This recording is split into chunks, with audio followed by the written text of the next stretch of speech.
আসসালামু আলাইকুম প্রিয় দর্শক, welcome back to my channel. আজকে আমি আপনাদের সাথে শেয়ার করব মুচমুচে পেঁয়াজু রেসিপি। ইফতারির টেবিলে পেঁয়াজু থাকবে না, এটা তো আমরা ভাবতেই পারি না। এই পেঁয়াজু কিভাবে একবার তৈরি করে সারা রমজান মাস জুড়ে খেতে পারেন, সেই পদ্ধতিটা আজকে আপনাদের সাথে শেয়ার করব। প্রতিদিন ডাল ভেজানো বা ডাল বাটার ঝামেলা একদমই থাকবে না। পেঁয়াজু সংরক্ষণের দুটি পদ্ধতি আপনাদের সাথে শেয়ার করব। আপনারা যে পদ্ধতিটা ভালো লাগে আপনারা সেই পদ্ধতিতে পেঁয়াজুগুলো ফ্রোজেন করে রাখতে পারেন। আশা করছি আমার আজকের রেসিপি আপনাদের কাছে ভালো লাগবে। ভালো লাগলে অবশ্যই আমার চ্যানেলটি সাবস্ক্রাইব করে আমার পাশে থাকবেন। তাহলে চলুন দেখে নিই রেসিপিটা। পেঁয়াজু তৈরি করার জন্য এখানে আমি নিয়েছি 2 কাপ পরিমাণ বুটের ডাল, নিয়েছি 2 কাপ পরিমাণ মসুরির ডাল। আপনারা চাইলে শুধুমাত্র মসুরির ডাল দিয়েও এই পেঁয়াজুটা তৈরি করতে পারেন, তবে পার্সোনালি আমার মনে হয় এইভাবে 2 রকমের ডাল দিয়ে পেঁয়াজু তৈরি করলে পেঁয়াজুটা অনেক মজা হয়।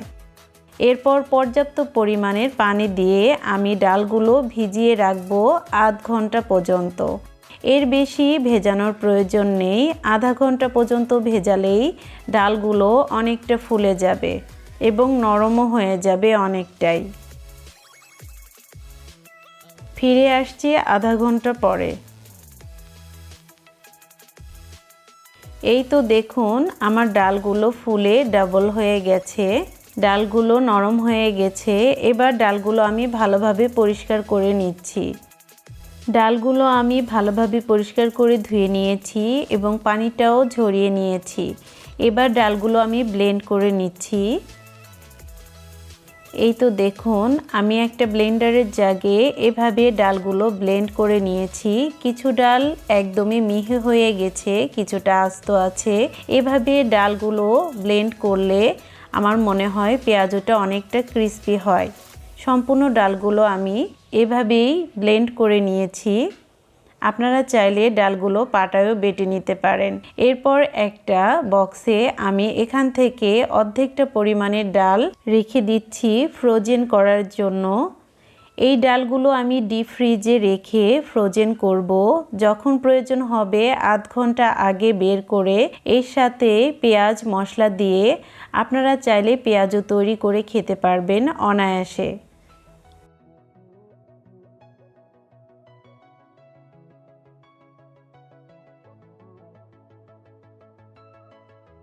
এবার বাকি যে অর্ধেকটা ডাল বাটা আছে সেখান থেকে আমি পেঁয়াজু তৈরি করে নিচ্ছি। এর জন্য এখানে আমি নিয়েছি প্রায় 1.5 কাপ পরিমাণ পেঁয়াজ কুচি।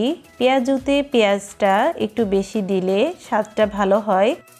নিয়েছি স্বাদমতো কাঁচামরিচ, স্বাদমতো লবণ, হাফ চামচ পরিমাণ হলুদের গুঁড়া, 1 চামচ পরিমাণ মরিচের গুঁড়া, 1 চামচ পরিমাণ ধনিয়ার গুঁড়া, চাট মশলা হাফ চামচ পরিমাণ, 1 চামচ পরিমাণ রসুন বাটা, 1 চামচ পরিমাণ আদা বাটা। তারপর সব মশলাগুলো পেঁয়াজের সাথে ভালোভাবে মিশিয়ে নিচ্ছি। পেঁয়াজটা কিছুক্ষণ এভাবে মেশাতে দেখবেন পেঁয়াজটা অনেকটা সফট হয়ে গেছে। এবার এর মধ্যে দিয়ে দিচ্ছি বাকি ডালগুলো। যে অর্ধেকটা ডাল আমি রেখেছিলাম সম্পূর্ণ টুকি আমি এর মধ্যে দিয়ে দিচ্ছি।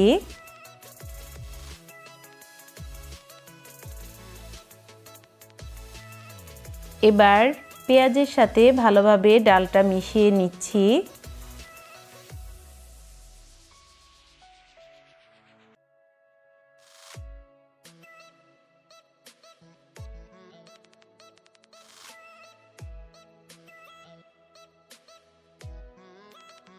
আমাদের পেঁয়াজুর মিশ্রণটি হয়ে গেছে। এবার আমি হাতটা ক্লিন করে নিচ্ছি। এবার হাতটা ক্লিন করে আমি এভাবে হাতে কিছুটা মিশ্রণ নিয়ে পেঁয়াজুর শেপ দিয়ে বড় একটা এরকম ট্রে নিয়েছি। এর উপরে আমি একটা একটা করে পেঁয়াজু দিয়ে দিচ্ছি। এই পেঁয়াজুগুলো আমি ফ্রোজেন করব, এর জন্য আমি এভাবে পেঁয়াজুর শেপ দিয়ে ট্রের উপরে একটু ফাঁকা ফাঁকা করে রেখে দিচ্ছি।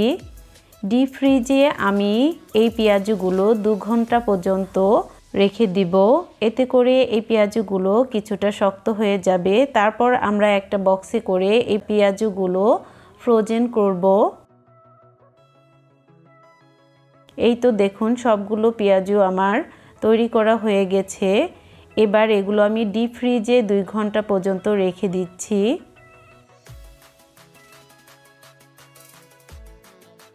বাকি যে পেঁয়াজুর মিশ্রণটি আছে এগুলো দিয়ে আমরা পেঁয়াজু তৈরি করে নিচ্ছি। এর জন্য চুলায় একটা প্যানে আমি মিডিয়াম আঁচে তেলটা গরম করে নিয়েছি। এবার একটা একটা করে পেঁয়াজু দিয়ে দিচ্ছি এর মধ্যে।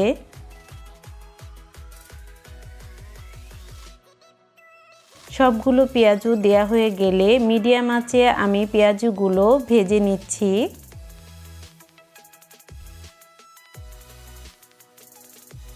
এক পাশ হয়ে গেলে পেঁয়াজুগুলো আমি উল্টিয়ে পাল্টিয়ে নিচ্ছি। একটু সময় নিয়ে পেঁয়াজুগুলো ভাজবেন, এতে করে পেঁয়াজুটা অনেকক্ষণ পর্যন্ত ক্রিস্পি থাকে।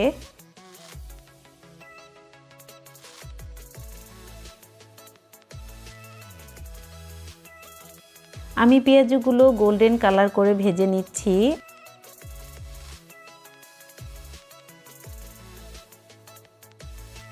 আমার পেঁয়াজগুলো ভাজা হয়ে গেছে, এখন তেল ঝরিয়ে উঠিয়ে নিচ্ছি।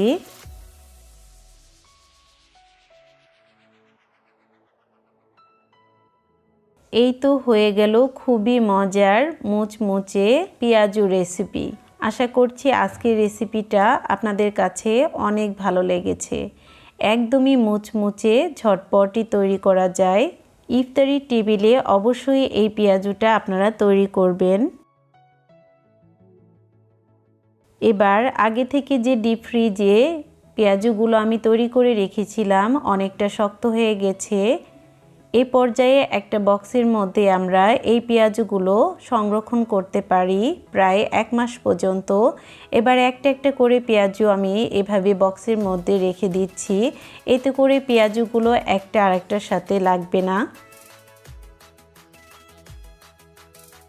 পেঁয়াজুগুলো শক্ত হওয়ার কারণে একটা আরেকটার গায়ে লাগবে না। এভাবে একটা একটা করে আমি বক্সের মধ্যে রেখে দিচ্ছি। এই পেঁয়াজুগুলো আপনারা ডিপ ফ্রিজে 1 মাস পর্যন্ত ফ্রোজেন করে রাখতে পারেন এবং যখন প্রয়োজন হবে তার 15 মিনিট আগে বের করে আপনারা এগুলো আবার ভেজে নিতে পারেন। আশা করছি আজকের পেঁয়াজু রেসিপিটা আপনাদের অনেক উপকারে এসেছে এবং অনেক ভালো লেগেছে। সবাই ভালো থাকবেন, সুস্থ থাকবেন, আমাদের জন্য দোয়া করবেন। আল্লাহ হাফেজ, আসসালামু আলাইকুম।